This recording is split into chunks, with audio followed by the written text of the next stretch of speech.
کراچی میں street crime کا جن بے قابو ہے۔ پولیس اور CPLC کے اعداد و شمار کے مطابق رواں برس کے 7 ماہ میں 10,000 سے زائد موٹر سائیکلیں، 700 کاریں اور 13,000 سے زائد موبائل فون چوری اور چھینے گئے۔ صرف اگست کے 15 دنوں میں 1300 موبائل فون، 1200 موٹر سائیکلیں اور 150 گاڑیاں چوری اور چھینی گئیں۔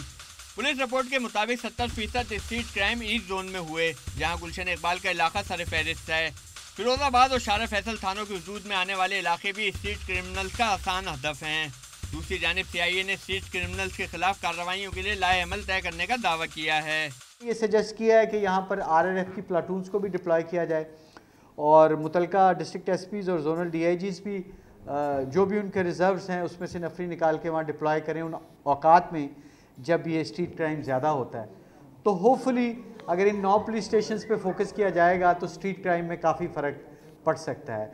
آدھا اسٹریٹ کرائم جو ہے وہ ایسٹ زون میں ہو رہا ہے، پھر 30% ویسٹ میں ہو رہا ہے اور باقی جو ہے وہ ساؤتھ میں کوئی 20% کے قریب ہو رہا ہے۔ تو ہم نے آئیڈینٹیفائی ایریاز کر دی ہیں۔